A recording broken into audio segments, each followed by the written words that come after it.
13, ben ritrovati in diretta, come sempre ogni giorno dalle 13 alle 14. Il giovedì rispondiamo alle vostre domande in materia di fisco, pensioni, tante cose insomma legate come sempre all'attualità. Presentiamo tante innovazioni insieme. Intanto vi ricordo subito lo 0422 1626 798 per intervenire, quindi chiamate, approfittate. Oggi abbiamo scelto questo titolo un po' anche per raccontare che cosa cambia e qual è la storia legata alle pensioni. Settimana scorsa, forse se avete avuto pazienza di seguire la trasmissione del giovedì insieme alla CGIL, abbiamo lanciato invece quella provocazione che è una manifestazione di fatto legata all'ISEE, che viene sospeso da tutti i CAF nazionali perché manca un accordo con Roma. È chiaro che questo inevitabilmente sta creando anche delle conseguenze, ma è un costo non indifferente per molti CAF. Presentiamo subito gli ospiti, cominciamo da Lorenzo Zanata dello SPCGIL di Treviso, buongiorno, ben ritrovato. Luisa Dalbrollo, sempre SPCGIL pensionati. Buongiorno Luisa, così come Ugo Costantini, ben trovato. Allora, 0422 1626 798, dunque, cominciamo da lei un po' facendo la storia, da dove arriviamo, che cos'è, quali sono state le conquiste anche forse? Sì, noi siamo sindacato dei pensionati della CGIL, siamo, dobbiamo anche dirlo, insomma, la più grossa organizzazione di pensionati della provincia di Treviso.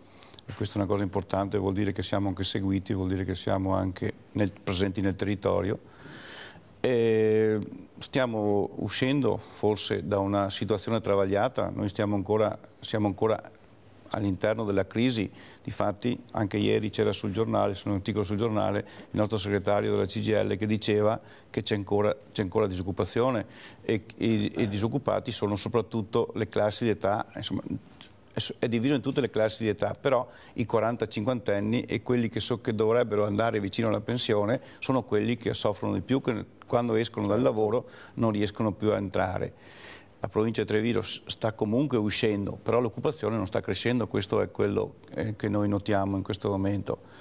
E soffrono tutti i lavoratori ma anche i pensionati, nel senso che abbiamo le pensioni, abbiamo una buona parte delle pensioni che sono pensioni al minimo e che hanno bisogno di essere rimpinguate e con la riforma Fornero sappiamo benissimo che c'è stato un allungamento dell'età per andare in pensione, c'è bisogno di lavorare di più e si arriverà addirittura ai quasi 43 anni per poter andare in pensione e ai 67 anni per poter andare in pensione con la pensione cosiddetta di vecchiaia. E questo ovviamente ha anche qua scombussolato il mondo del lavoro, nel senso che c'è gente che resta più sul lavoro e certo, c'è meno spazio che per i giovani, per i giovani, perché questa è la questione. E i giovani per entrare sul lavoro devono passare purtroppo le forche caudine dello stage e tutta una serie di contratti che non sono proprio contratti di lavoro. Si lavora, però non c'è la retribuzione, non ci sono i contributi, perché questo è uno dei problemi che abbiamo. E soprattutto c'è la precarietà. Perché questo, i giovani prima non ci sono più i voucher, però non ci sono più i voucher, però i voucher che dovevano in qualche modo sistemare alcune situazioni di precarietà, alcune situazioni di lavoro saltuario che erano diventati uno dei sistemi per pagare, per sorpassare i contratti, perché poi questo è quello che è successo. Adesso non ci sono più i voucher, vedremo cosa succederà con la nuova legge che dovrebbero discutere in questo momento in questi giorni nel Parlamento. Come dicevo prima, noi siamo in una situazione economica che non è ancora una situazione di piena occupazione e questo ovviamente non ci fa stare tranquilli, perché noi pensionati abbiamo anche questo problema. Abbiamo le pensioni che vengono pagate se c'è gente che lavora, che versa i contributi, perché questo è il sistema. C'è il patto generazionale, chi è al lavoro versa i contributi, chi è in pensione è quello che poi recupera i frutti del lavoro che ha fatto prima. Noi, come dicevo prima, abbiamo fatto un accordo l'anno scorso col governo per tentare di sistemare la questione della legge Fornero. Perché la legge Fornero, oltre che a allungare la vita lavorativa, ha anche bloccato le pensioni, se si ricorda. le casse erano vuote, ci hanno detto che non c'erano più soldi. Certo, sopra i 1.500... Sopra le pensioni sopra le 3 volte il minimo, esatto, sono state bloccate. No? Però quando si parla di 1.500 euro non stiamo parlando, non è che stiamo parlando di grandi ricchezze. Di grandi ricchezze. Chiaro. È lordo, 1.500 euro all'ordo vuol dire che stiamo parlando di 1.100 euro netti al mese per 13 mesi, questo è quello che stiamo parlando. E l'anno scorso, quando abbiamo fatto l'accordo col governo, anche in quel momento ci hanno detto che ci sono pochi soldi e allora abbiamo tentato di privilegiare, diciamo, le pensioni più basse. Difatti si parla di aver dato la 14ª alle pensioni fino a 1.000 euro, insomma, sostanzialmente questo che prima non c'era, perché prima c'era una 14ª che andava sulle pensioni che fino a 1,5 volte al minimo. Quando parlo di 1,5 volte al minimo parlo di 750 euro, non sto parlando di grandi cose.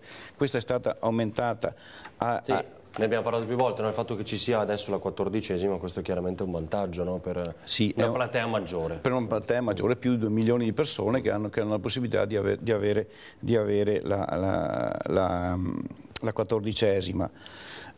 Questo è un primo passaggio, però abbiamo anche il secondo passaggio che dovremmo fare, che dovremmo discutere in questi giorni, dovrebbero cominciare le discussioni in questi giorni, perché c'è bisogno di dare un aumento delle pensioni anche a chi ha avuto in questi anni le pensioni ferme, perché questo si parla.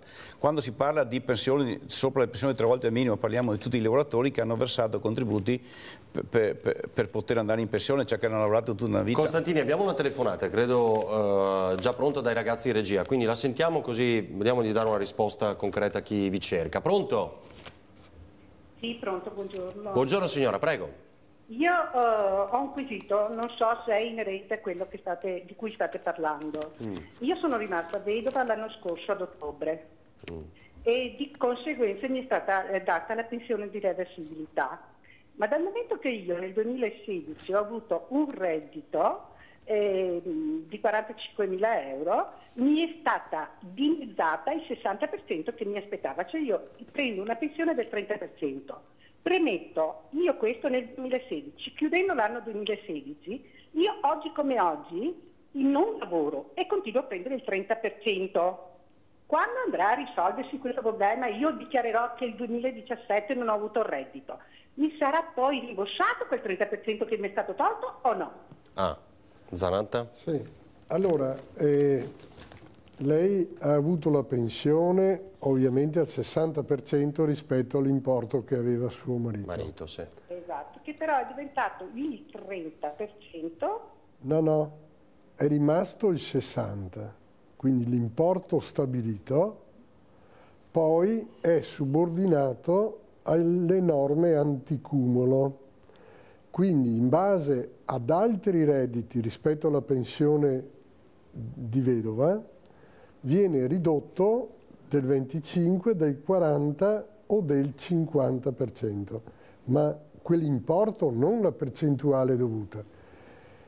Il secondo aspetto della sua domanda è risolvibile, nel senso che se lei nel 2017 termina quell'attività lavorativa che ha avuto conseguenze sull'importo della pensione nel 2016, dovrebbe avere il ripristino della pensione, ma adesso non ricordo più una posizione, perché fin da tempo è un po' una norma in contrasto all'interno dell'INPS sullo stesso periodo in cui si diventa titolari della pensione di reversibilità. Quindi sarà una cosa che va risolta a tavolino. Se lei non so di dov'è, ma va in una sede della CGIL, all'Inca o al sindacato pensionati, può verificare, però di fatto evidentemente perché la signora ha altri redditi, questo è il concetto. Il reddito da lavoro dipendente. Il reddito da lavoro di cui parlava prima. Ha capito signora? Non ce l'abbiamo più, ok, va bene, però insomma abbiamo spiegato in maniera più che chiara quello che le può essere capitato insomma, con questo sistema. Costantini, dovevamo aggiungere qualcosa? Se no poi No, se vuole poi parliamo anche dopo, non so. No, per me va bene, ho visto che si era puntato qualcos'altro. L'accordo dello scorso anno non parlava solo di pensioni, parlava anche di altro, parlava di dare dei contributi alla famiglia, perché noi sappiamo benissimo che uno dei problemi che abbiamo in questo momento è anche la scarsa natalità, che bisogna in qualche modo riuscire a dare un sostegno alle giovani coppie perché possono fare i figli. E quando si parla di sostegno non si parla solamente di soldi, si parla solamente di poter rimanere a casa per il periodo che serve, si parla anche di avere gli asili nido, si parla anche di avere degli aiuti economici per chi non si può allontanare dal posto di lavoro, di pagarsi la babysitter e quant'altro. Insomma, queste sono situazioni che noi abbiamo concordato col governo lo scorso anno. Poi l'anno scorso c'è stato anche l'accordo che diceva che dovevamo riprendere i contratti di pubblico impiego, e sappiamo che i contratti di pubblico impiego sono fermi da ben prima della legge Fornero. Insomma, ci sono tutta una serie di situazioni che vanno risistemate. Poi c'è tutta la questione della sanità, noi abbiamo anche, poi ne parleranno anche i miei colleghi, qua c'è tutto un problema anche di come si evolverà questa situazione della sanità, i medici di famiglia e quant'altro, perché noi sappiamo benissimo che se la situazione della sanità è una situazione dove la persona trova la possibilità di avere le cure nel pubblico, è una situazione. Se invece non ci sono queste possibilità di avere queste cure, bisogna andare nei privati, e se i medici di famiglia non fanno il loro dovere, noi ci troviamo in una situazione dove bisogna pagare e avere anche di ritardi sulla sanità. Allora, sento squillare i telefoni, quindi tra poco passiamo a altri interventi e domande da casa, però ci fermiamo per un minuto, torniamo tra pochissimo. Ore 13, torniamo in diretta insieme alla CGIL, allarme pensioni, vi spieghiamo un po' di cose questa mattina. Intanto abbiamo verificato dal computer, no Zanotta, giusta la risposta di prima, benissimo, la signora che ci ha chiamato poco fa. Luisa, invece aggiungiamo, no, c'è la telefonata, la sentiamo subito così poi diamo una risposta e torniamo invece ad alcune altre opportunità per alzare un po' l'asticella dei soldini per quanto concerne la pensione con Luisa Dal Brolo tra poco. Pronto? Sì, pronto? Buongiorno signora, prego. Buongiorno, senta, io sono una signora pensionata iscritta, una vostra iscritta. E niente, io volevo chiedere un'informazione riguardo a mia mamma. Sì. Dunque, mia mamma dall'anno 2015 si aspetterebbe la 14ª, metà 2015, 2016 e 2017. Sì. Se non che lei percepisse 9.400 euro all'anno, sicché lei sarebbe nel diritto di avere questa 14ª. Sì. Però, essendo che mia mamma viene dall'INDAP... INDAP. Sì, va bene, vado avanti. Dicono che è tutto quanto bloccato. Tutto quanto bloccato. Alla CGIL quasi di Vignadello, però è tutto quanto bloccato praticamente. Allora, se sua mamma ha un reddito di 9.000 euro, entra nel diritto alla 14ª dal 2017. Quindi lei deve attendere il mese di luglio, che dovrebbero pagare tutte le 14ª anche per coloro che sono sotto un reddito di 1.003 euro, e se a luglio non riceve la 14ª va a Visnadello a fare la domanda della 14ª.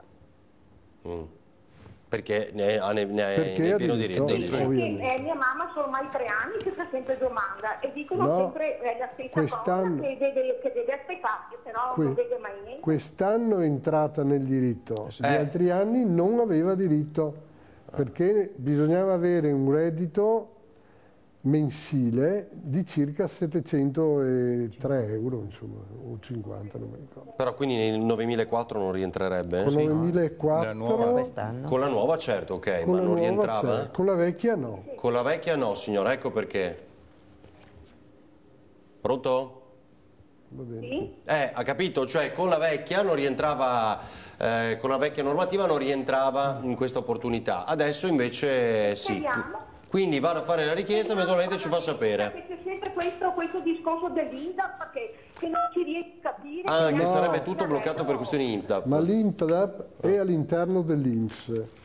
Se ci sono dei blocchi, si muovono i blocchi e si fanno le cose, quindi basta solo seguire dei percorsi giusti. L'INPDAP non è più da solo, è all'interno del sistema previdenziale italiano, quindi è normale, insomma, non è una cosa Grazie eccezionale. signora, buongiorno. Faccia questa verifica, se dovessero esserci problemi ci risentiamo. Allora Luisa, invece queste occasioni che sono ghiotte per molti pensionati, quali sono? No, ne abbiamo già parlato, sono le maggiorazioni sociali, che sono prestazioni assistenziali che vengono erogate appunto a titolari di pensioni di importo minimo e che abbiano compiuto almeno i 60 anni. E spetta a titolari di pensione di anzianità o vecchiaia, assegni di invalidità o reversibilità, con legato però al reddito, che devono essere entro i limiti di legge. Come quella delle maggiorazioni però, che interessano i trattamenti minimi, le pensioni sociali, gli assegni sociali e, come detto, le reversibilità sono legate al reddito perché vengono così chiamate prestazioni assistenziali. Quindi per esempio il titolare la pensione sociale ha un limite di reddito per cui si può chiedere, soprattutto ecco, la maggiorazione è una prestazione a domanda perché non è automatica. Certo, esatto. Quindi se si ritiene di averne diritto... Chi può pensare di averne diritto? Una persona che abbia un limite diretto di reddito, per esempio la pensione sociale è legata a 4.800 euro l'anno, quindi sono limiti di reddito molto molto bassi. L'assegno vitalizio addirittura meno. Beh, il trattamento minimo si conosce, quello dei 501 euro. Quindi chi ha 501 euro, che è il trattamento minimo, può fare questa richiesta? Può fare la richiesta di maggiorazione sociale e quindi, però, essendo una materia molto complessa, è sempre bene e anche va da caso a caso, perché non è un reddito solo da pensione, ci va dentro qualcos'altro, è sempre bene controllare, quindi il consiglio appunto è quello di verificare presso... Luisa, sentiamo la telefonata perché vedo ne arrivano tante, chiaramente anche quando parliamo di pensioni è tema caldo. Pronto? Dottor Navarino, buongiorno. Buongiorno. Gentile ospite e complimenti per la trasmissione. Grazie mille signora, prego. Solo un'informazione. Voi dite sempre guardate le pensioni e andate a vedere se è giusto. La pensione ci viene erogata con la reversibilità dall'INPS o dall'INPDAP insieme. Quindi sono già soldi che loro ci danno guardando. Noi dobbiamo andare al sindacato per vedere se ci sono degli sbagli, ma se queste persone preposte per darci le pensioni, il sindacato che funzione ha di controllo? Perché se ci vuole un controllo a quelli che ci danno la pensione di solito sbagliano, allora mi sembra il cane che si morde la coda, perché a me era capitato con la pensione di reversibilità che l'INPS o l'INPS mi pare aveva detto che io prendevo 2.500 euro al mese e non prendevo nulla. Cioè gli sbagli che fanno loro, perché li dobbiamo pagare noi? E ho aspettato e ho trafficato per avere quello che mi aspettavo. Per aver ragione, allora voglio certo. sapere la separazione del sindacato con l'INPS e l'INDAP.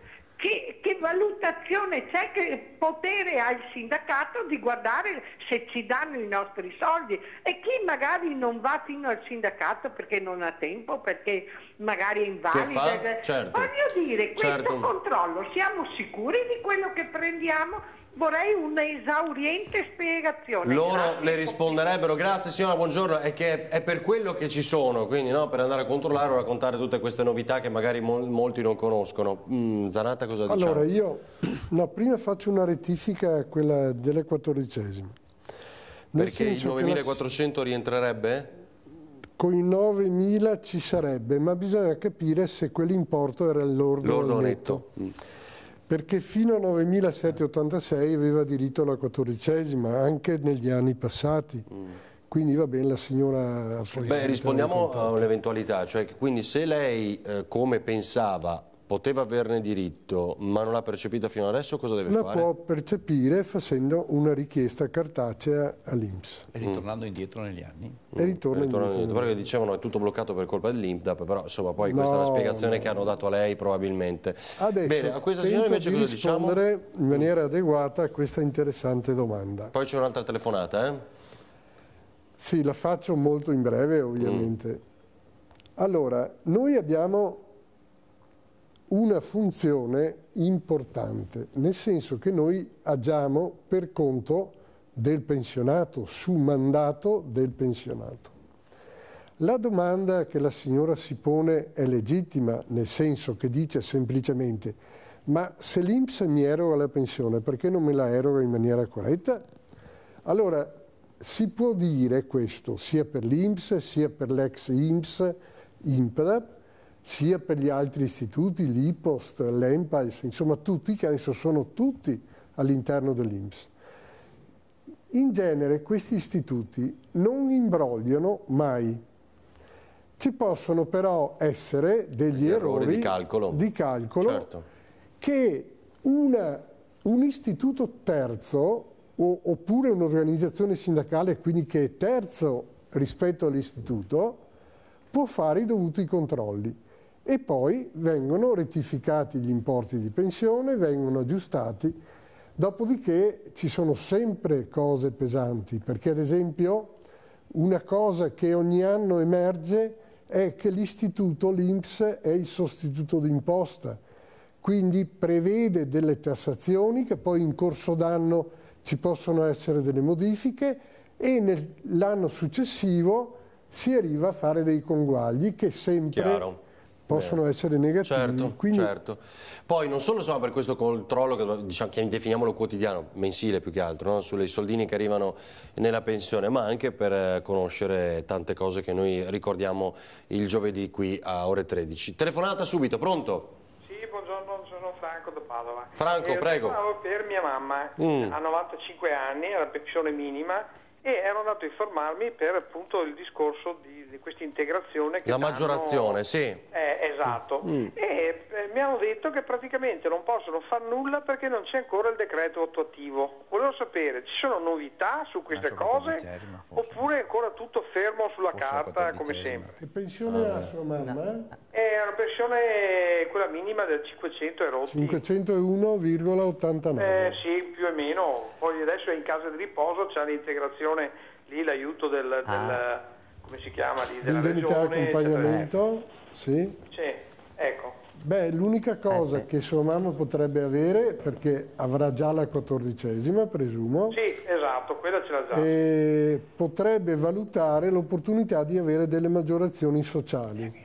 Assegni familiari. Quindi bisogna fare un approfondimento sotto questo aspetto. Lei vada dove è già andato, non c'è bisogno di decreti, queste cose sono già consolidate e quindi lei chieda se è possibile acquisire la maggiorazione sociale prevista per i soggetti da 60 anni in poi, in base all'età. Maggiorazione sociale si chiama. Esatto, per i trattamenti minimi.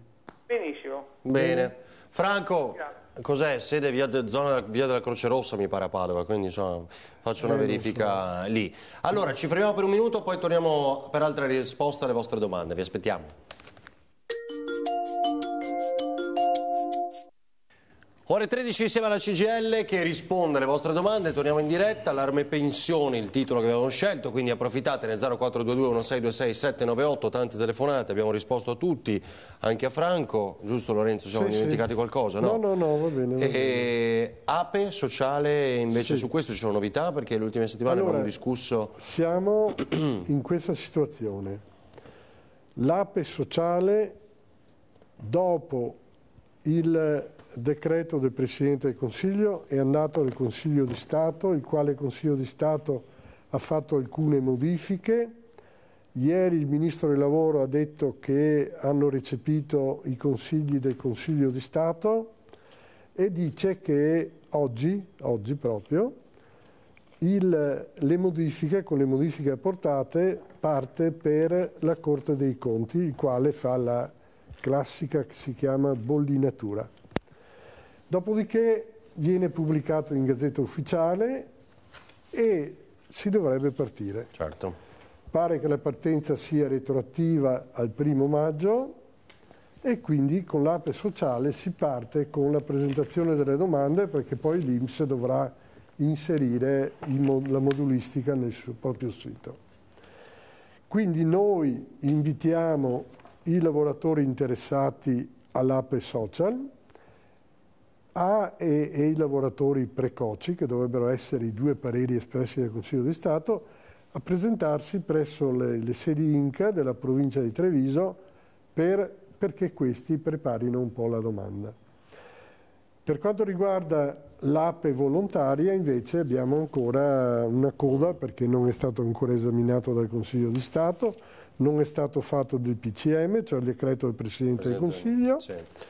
E quindi dobbiamo attendere. Però per l'APE social è ormai la strada incamminata. Bene, telefonata, pronto? Prego, buongiorno. Buongiorno. Buongiorno, ci dica tutto, che succede? Succede, no, che io ho lavorato fino a 65 anni, che potevo andare in pensione a 60, no? Ho rifiutato di andare, sono andato a 68, invece da 60 a 68, e che cosa è successo? Adesso la pensione mi viene in pratica sempre più diminuita di qualche euro. Purtroppo mi dispiace per le pensioni minime e per tutti, ma fino a che continuano a entrare, non per essere razzista, ma fino a che entrano 7.000, 8.000 di loro lì come a Pasqua e Pasquetta, le pensioni non ci sono soldi e noi versiamo durante il lavoro. Come io potevo andare in pensione, le dico, nel 2003 a 60 anni, ho rifiutato di andare, sono andato nel 2008 a 65 anni con 40 anni di lavoro. Adesso la pensione non è nessun aumento, viene sempre più diminuita. Allora, però, intanto le chiedo, da dove chiama, per curiosità? Io da Reana del Royale, 4 chilometri a nord di Udine. Infatti, avevo riconosciuto. Grazie per la precisazione. È normale questa adesso facciamo rispondere a Ugo Costantini. Io dico solo che lui ha accennato al fatto che la pensione diminuisce, ma perché da 2 anni non abbiamo più la perequazione. Il resto...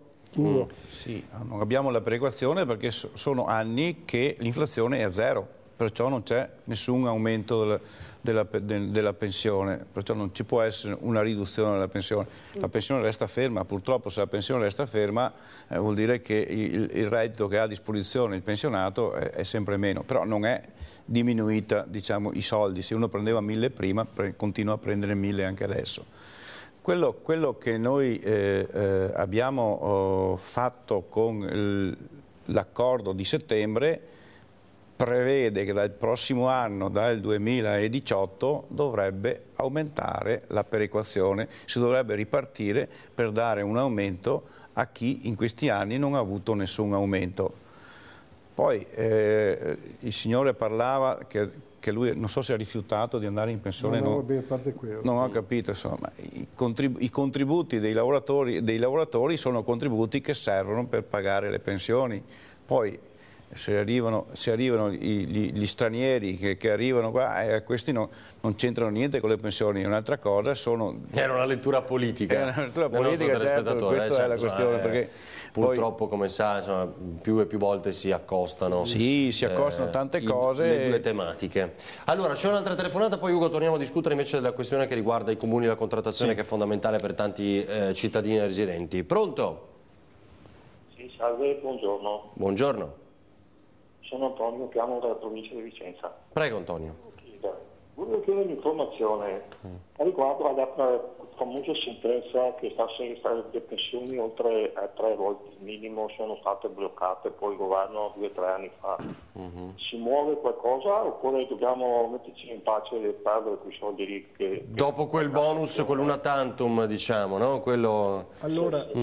Allora, questa è la mia domanda. Grazie Antonio, buona giornata. La situazione è questa. Alcuni ricorsi giudiziali fatti in tutto il territorio nazionale hanno portato i giudici che hanno giudicato questi ricorsi a interrogare con delle ordinanze la Corte Costituzionale perché dica se il decreto fatto nel 2015 è corretto oppure no.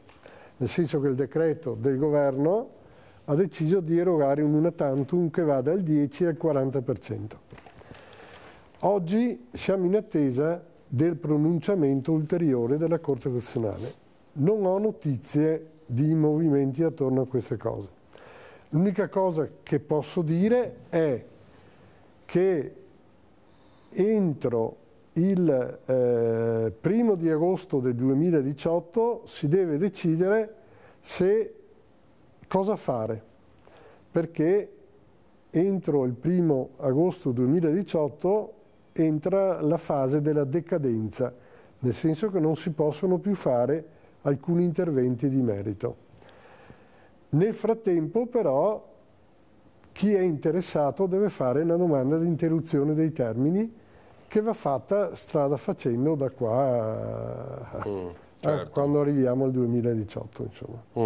Allora, intanto sentiamo un'altra telefonata, poi Luisa, cos'è il lavoro, dopo lo diciamo, sì, parliamo del lavoro di cura, sì. Poi, no? Lo spieghiamo insieme. Telefonata, pronto? Sì, pronto, buongiorno, Lorenzo da Venezia. Lorenzo, prego. Sì, niente, io ho una zia che è rimasta vedova a 55, mi sarà 55-54, insomma. Le hanno dato con una pensione di 501 euro, il minimo. La minima, sì, che dicevamo prima. Volevo chiedere se avrà diritto alla 14ª mensilità, quella che stavate parlando, ecco. Ma da dove chiama? Da una sala operativa? No, è che stiamo facendo... Sentivo io. Basta che non si occupi del 118, insomma, comunque no, vabbè. No. Va bene. Non sapere, sì, se gli danno la 14ª, perché... Quanti anni ha sua zia? Va bene? 55 mi pare che abbia detto. Lorenzo, riesce solo a dirci questo? Quanti... Ha messo giù. No, ha messo giù. Vabbè. Comunque, l'avevamo beccato. Se ha 64 anni, perché è vedova da quando avevi 55. Se hai 64 anni, con quell'importo dovrebbe aver avuto diritto anche da quando ha fatto i 64 anni. Quindi verifichi l'età e se non hanno pagato la 14ª quando aveva i 64 anni può ancora fare richiesta e nell'ambito dei 5 anni possono anche erogare degli arretrati. Ecco, cos'è allora questo riconoscimento del lavoro di cura ai fini previdenziali? Che cos'è? Sì, fa parte sempre dell'accordo di settembre, la seconda parte del documento, in cui il sindacato chiedeva da molto tempo, è una richiesta che ha molti anni, chiede la valorizzazione e la tutela di quello che noi chiamiamo lavoro di cura, che in genere è svolto soprattutto dalle donne, perché diciamo, praticamente viene a essere l'assistenza alla persona inabile oppure ai figli, e le donne in questo, visto che è il loro ruolo nell'ambito familiare, sono penalizzate perché vengono meno al lavoro, quindi alla contribuzione che sarebbe piena. Certo. E questo periodo non è mai stato considerato, quindi ne discuteranno. E noi si chiede, e probabilmente non è che ci sia un pagamento di contributi, però verrebbe riconosciuto perlomeno il tempo che verrebbe speso a questo lavoro, che in inglese è il caregiver, comunque è un lavoro di cura appunto, e tutela e assistenza soprattutto domiciliare. Quindi anche questo diciamo che è un passaggio interessante soprattutto per le donne e potrebbe... Ecco. Allora ci fermiamo per l'ultima pausa pubblicitaria, poi ancora domande e telefonate da casa. A tra poco.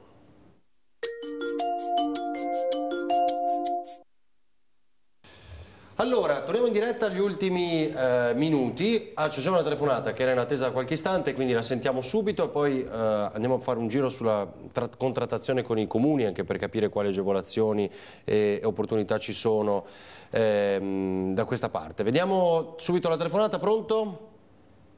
Pronto, pronto? Buongiorno, prego signora. Buongiorno, chiamo da Jesolo, sono la signora Rita. Volevo fare una domanda appunto a uno dei sindacalisti. Prego signora. Pronto? Sì, sì, dica pure. Io volevo chiedere, io sono una pensionata INPDAP dal 97 e cioè nella liquidazione non mi è stata diciamo conteggiata l'indennità integrativa. E mi avevano detto che avrei dovuto fare una domanda, ma poi per ovvie ragioni di famiglia, eccetera, non mi ricordo se l'ho fatto o no. Cioè volevo sapere, questa indennità integrativa spetterebbe oppure no? Ma lei dovrebbe aver avuto l'indennità integrativa. Con quanti anni è andata, signora, in pensione? È quasi 30, perché ho iniziato tanto del 92, le hanno pagato, se non ricordo male, l'indennità integrativa speciale in quarantesimi. Lei vorrebbe... Esatto. Esatto, boh. Bravo, volevo sapere appunto la differenza. Mi avevano detto che c'era un diritto. Allora, la differenza non la prenderà mai. Ho capito. Perché all'epoca, quando i dipendenti pubblici andavano in pensione, dicevano che all'età pensionabile di vecchiaia sarebbe stata recuperata la differenza dei quarantesimi che non avevano pagato. Ma poi nel tempo la cosa è stata chiarita e chi ha preso e basta, insomma. Quindi non esiste una differenza. Esisteva, ma nella vulgata popolare, in sostanza. Certo. Grazie signora, buongiorno. Ugo Costantini, allora ricordiamo cosa si fa annualmente, diciamo, il tour dei comuni nel cercare di stringere accordi che siano migliorativi per chi è più in difficoltà, per i pensionati in particolar modo. Su quali fronti? Noi ogni anno facciamo la contrattazione sociale in tutti i comuni della provincia di Treviso, quasi tutti, ne tocchiamo, ne mancano 2 o 3 insomma. E ogni anno andiamo a contrattare con i sindaci tutta una serie di problematiche che devono far sì che i sindaci tengano conto che la situazione è cambiata e che bisogna avere più attenzione per le classi sociali più deboli, che non parliamo solo di pensionati, ma parliamo anche di tutta una serie di lavori che non sono lavori che portano risultati economici molto alti. Cos'è che noi chiediamo ai comuni sostanzialmente? Come ho detto prima, attenzione alle classi sociali più deboli, perciò chiediamo anche di arrivare all'esenzione delle tasse comunali fino a 15.000 euro, come dicevo prima, esenzione delle tasse comunali fino a 15.000 euro di reddito all'anno. Si parla di redditi netti di circa 1.000-1.100 euro. E qualcuno accetta chiaramente, qualche comune si può fare, altri no. Sì, perché abbiamo il minimo di legge che è 8.150 da quest'anno. Certo. E chiediamo che quella fascia venga esentata dalle tasse. Poi chiediamo ai comuni che qualcuno accetta, no? Qualcuno ha accettato, a Treviso siamo arrivati a 15.000 euro, in altri comuni siamo arrivati a 10.000, 12.000, ma insomma questo è un sistema che ormai... E poi parliamo di IRPEF comunale in quel caso, IRPEF comunale, non si parla di grandi cifre, però si chiama addizionale comunale, l'IRPEF comunale, insomma. Questo chiediamo ai sindaci. Chiediamo anche ai sindaci di dare i servizi a chi ha bisogno, effettivamente a chi ha bisogno, facendo in modo che tutti i cittadini presentino l'ISEE, che è la certificazione della ricchezza di ogni persona. Perciò diciamo, hai i soldi li dai a chi ne ha bisogno e chi ha bisogno deve certificare che ha bisogno di questo coso. Polise, lo ricordavamo all'inizio, in questo momento il servizio è sospeso dai CAF, quindi è anche particolarmente complicato, insomma, perché c'è una diatriba con il governo. Telefonata e così diamo un'altra risposta al volo perché mancano pochi minuti. Pronto? Sì, pronto? Buongiorno. Pronto? Buongiorno. Volevo farle una domanda per via della pensione di mia moglie. Sì. Sì. Sì. Volevo fare una domanda per la pensione della mia moglie. Dica, faccia pure. Mia moglie ha 52 anni ed è del 52 e ha 26 anni di contributi. Quando lei potrà andare in pensione? Allora, l'età è 52 anni? No, è del 52. È del 52. 65 anni. 65 anni. Esatto. Che e mese? ha 26 anni. Che mese? 26 anni di contributi. Ci ricorda? Sì, mi auguro. In che mese è nata? Come? In che mese è nata sua moglie? Nata a novembre. A novembre. Novembre del 52, 66 anni, 11 mesi. Quindi? E quindi in pensione dal 1° novembre 2019. Esattamente, 2019. Però bisognerebbe vedere quando ha fatto i 20 anni di contributi, insomma meriterebbe fare un accertamento perché ci sono delle deroghe particolari e quindi lei dove abita? Castelfranco. Ah benissimo, lei vada in sede Castelfranco e va all'Inca a Castelfranco e presenti questa situazione, perché ci sono delle deroghe, ma dipende da quando si sono maturati i contributi utili alla pensione. Altrimenti le donne del 52 vanno in pensione a novembre del 2019. Bene.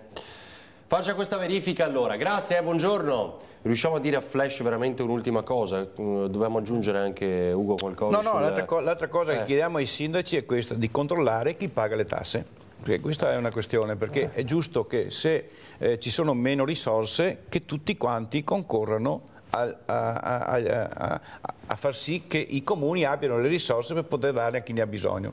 Luisa, cosa ne abbiamo detto? Reddito di inclusione? Non l'abbiamo citato sì, forse ma no, oggi. sì, il reddito di inclusione che fa parte della legge contro la povertà, ma quella appunto non è ancora stato decretato, non ci sono ancora i decreti attuativi, però è un'ottima soluzione e speriamo che appunto venga firmato, certo, approvato. Che venga approvato. Lorenzo? Ma io ricorderei la 14ª, nel senso che al 1° luglio verrà pagata, non serve domanda, è pagata d'ufficio, però bisogna verificare se c'è il pagamento, perché soprattutto per i nuovi che hanno diritto alla 14ª, vi può essere nel primo anno, come c'è stato nel 2007, una sfasatura sui pagamenti. Quindi dal 1° luglio? Dal 1° luglio, col pagamento del mese di luglio viene pagata la 14ª. Bene, quindi fate attenzione e controllate. E poi eventualmente a settembre si fa la domanda cartacea. Bene, grazie a voi per essere stati qui oggi, a chi ci ha seguito da casa, siamo soddisfatti, oggi hanno chiamato da Verona, Vicenza, Venezia, Udine, Jesolo, dappertutto, Padova, bene, insomma, quindi siamo riusciti a distribuire equamente le domande. Ci rivediamo giovedì prossimo come sempre, ricordatevi telegiornali a partire dalle 18:30 e poi c'è 20:10 con Marta Marangon questa sera sui temi di attualità e sapete poi il grande impegno in questi giorni per quanto riguarda la Dunata degli Alpini, siamo sempre in diretta anche dal centro di Treviso e non solo. E poi sabato sera in Piazza dei Signori il nostro direttore Luigi Bascialli condurrà il talk show insieme agli alpini e tutta la cittadinanza, insomma, perché avremo un nostro salottino, uno studio allestito proprio in Piazza dei Signori. Domenica ovviamente la Dunata in diretta su Antena 3 a partire dalle 9. Grazie, buona giornata. Grazie. Grazie. Buongiorno.